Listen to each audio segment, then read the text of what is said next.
Hello everyone, back to today's first video. We're going to have a look at Hurricane Harvey for today's first video, which has rapidly intensified in the past 24 hours in the Gulf of Mexico and is now menacing Texas. We'll also have a look at the weather next week to 10 days. Well, a lot of uncertainty for the early part of September, the first few days of September. And then we'll pick that up later on today with JMA Friday, because as always on a Friday we have a look at the month ahead with the Japanese and CFS V2 models. That'll cover the majority of September. And then this evening we've got the latest ENSO updates. We'll be seeing what's going on in the Equatorial Pacific Ocean in terms of El Nino, La Nina, all of that kind of thing. It'll be the final time we do the ENSO update this year, because from next month, of course, we'll start incorporating those ENSO updates into the winter update, so there'll be no need to do the specific ENSO updates for the rest of the year. But let's crack on with today's first video. So this is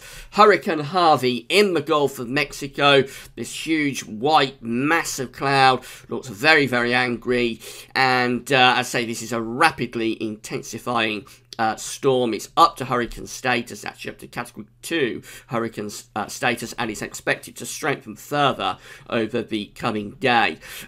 This is the Texas coast, of course, just here. Well, you can see that that storm is bearing down on that coast as we speak. So this is from the National Hurricane Center, which is part of NOAA. And, of course, Harvey is just here, symbolised by this red swirl just here. That's telling us that we have got a hurricane. It's a Category 2 hurricane right now, which means that it's got sustained winds going on of around 100 miles an hour, 105 miles an hour, and also the air pressure with this is going down to around 967 millibars at its centre. Now, this storm is moving northwards onto the Texas coast. This is the forecast from the National Hurricane Center to show where that hurricane is expected to go in the next couple of days. So at the moment, Harvey is sitting just here. It's expected to move that way in the next 24 hours, so that by 7 p.m. this evening, I assume this is American time, so by 7 p.m. this evening, it's just off the coast of Texas, and by the time we go through to 7 a.m. on Saturday morning, it has hit the coast of Texas. It made landfall, and by then it may strengthen, certainly up to Category 3, possibly even a Category 4 hurricane. Now, Category 4 hurricane, Category 3, Category 4 is going to give something like 35 millimeters, I should say 900 millimeters, 35 inches of rain. There could be 6 to 12 foot waves crashing onto the coast. And a Category 3 means that we get sustained winds of 111 miles per hour, and obviously gusts would be in excess of that. So that could prove very devastating for the Texas coast, to say the least. This is how the GFS model is picking this storm up, picking Harvey up. So at midday on Friday, GFS has it there in the Mexican Sea, just off the Gulf of Mexico, I should say, just off the coast of Texas, and this is the rainfall forecast that's coming in. In fact, most of the torrential rain is still in the sea, but it is pushing onto the coast of America by midday on Friday. Remember, this is US time. And then as we go through to midnight Saturday, it's making landfall. It's hitting the Texas coast, pushing in from the Gulf of Mexico, bringing that torrential rain onto the coast of Texas. And of course, with that, we've also got that storm surge where we could have waves of up to 6 to 12 feet heading into the coastal areas of Texas. That low pressure will be sitting in the southern southeastern part of Texas through the course of Saturday. The Hurricane Harvey will be sitting there. Torrential rain very stormy winds, of course, devastating winds associated with this hurricane down in the southeast of Texas. There will be a threat to life with this storm, so evacuations are certainly taking place at the moment along that coast of Texas, people moving inland. And into Sunday, the storm is still there. Harvey is still sitting there over the southeastern part of Texas. It's starting to thin out then. It's beginning to lose the worst of the winds, but still a lot of very heavy rain associated with that storm. In fact, even up to Tuesday, this is midnight on Tuesday, you see it's still pouring with rain here on this southeastern coast of America, so goodness knows how much rain they're going to get down there in the southeastern part of Texas when this is all said and done. But it is obviously going to be a very, very severe storm. We're going to be hearing quite a lot about it in the next few days, I'm quite sure of that. These are the precipitation anomalies for the United States for the next week. This is going from the 25th of August to the 2nd of September. You can see how wet it's forecast to be in the southeastern part of Texas. So we're going up to around 800% of average in the southeastern part of Texas in the next week with these rainfall anomalies, which is a huge amount of rain that's going to be falling across that part of the United States. Elsewhere, it's actually looking fairly dry with these precipitation anomalies across much of the state, but quite clearly you can see in Texas the devastating effect that we're going to have in that southeastern part of the state from Hurricane Harvey.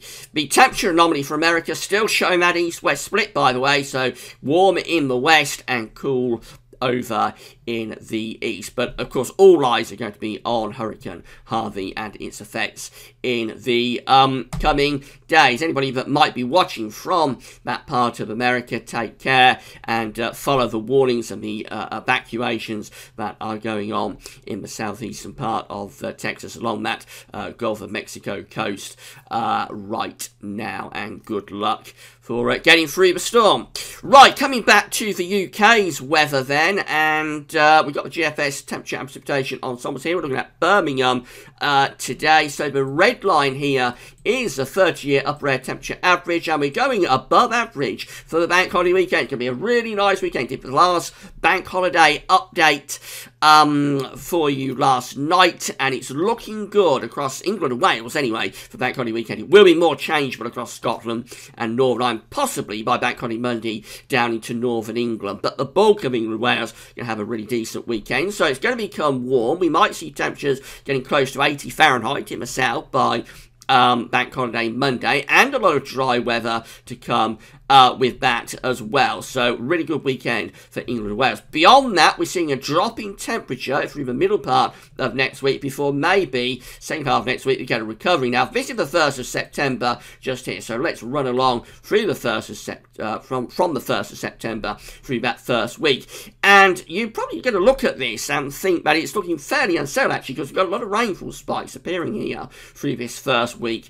of September.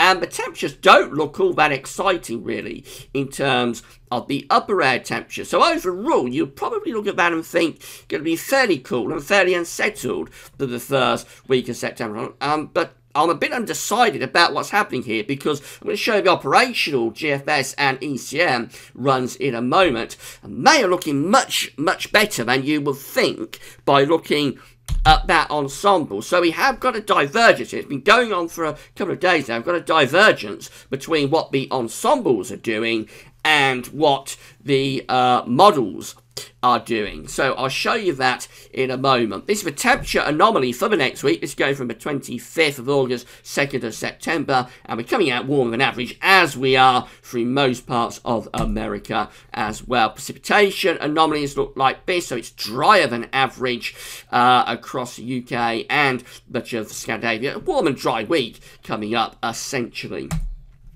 So this is how the GFS is looking for Tuesday, when we're bringing a cold front down across the country. This brings a band of rain southwards and eastwards and lowers the temperature into the middle part of the week. So midweek we turn a bit cooler, but still with an anticyclonic influence. And then what happens as we get through to the end of next week, this takes us to Friday the 1st of September, where we find this area of high pressure developing across the country. Now, we have got quite a bit of low pressure in the Atlantic, and I think that's what's causing the uncertainty. We've got low pressure here, and we've got low pressure here. That one there looks like it's some sort of tropical type remains that's come up from the tropical Atlantic. So we've got two areas of low pressure in the Atlantic, and I assume what's causing the uncertainty is how these areas of low pressure that we have here interact with this ridge that's trying to build here. What this run of the GFS is doing, and many of the GFS operational runs are doing this, is just developing this high pressure, intensifying it through the first weekend of September. So that first low pressure is going down to Iberia, it's going down to there. That second low pressure is heading up towards Greenland. And this high pressure, the result of it all, the upshot, is that this high pressure inflates like a balloon being blown up across not just the UK, but many northern parts of Europe. So we finish up, by the time we get through to Sunday the 3rd of September, we've got this very large ridge sitting over top of the country. That's a big area of high pressure. That will be bringing lots of dry and warm conditions through the first week of September. This takes us to day 10, still with high pressure dominating, 1 trillion control. You could well be seeing temperatures at least in mid-20s Celsius with that, maybe a bit higher. And as I say, it's mostly dry and very fine conditions through that first week of September. Now, this is the ECMWF finally, and again for Tuesday, we've got this cold front moving southwards. That could impact the North of Bank Holiday Monday. There's not a bank holiday for Scotland, so you don't really need to worry. But for Northern Ireland, parts of Northern England, you might get impacted by this cold front on Bank Holiday Monday, bringing some rain. By Tuesday, this cold front is moving southwards across England and Wales, bringing some rain even into the south. Then on Wednesday, we're in a cooler, fresher air mass, although still with high pressure close to the southwest. And what the ECMWF is doing then is building this area of high pressure as going to the end of next week. So this is Friday the 1st of September. High pressure is in control. There's that big area of low pressure in the Atlantic in a very different position to where the GFS has it at this point, sitting close to Newfoundland. And this second area of low pressure looks a lot weaker as well in the middle part of the Atlantic. So big differences there between the two models in the placement of those areas of low pressure. We run up towards day 10 and the high pressure just inflates and intensifies. So by the time you get through to day 10, which is Monday, 4th of September, yes, high pressure is dominating, bringing loads of dry weather. It's very warm as well. I think temperatures are probably into the upper 20 Celsius with that. If I show you the upper air temperatures, look at that. It does look hot down in the south. We bring hot air up from France. And I wouldn't be ruling out 30 degrees actually there down on the south coast on Monday, the 4th of September. That's somewhere around 85, 86 Fahrenheit. So that does look proper hot down in the south at the end of next week. It might be a bit overdone.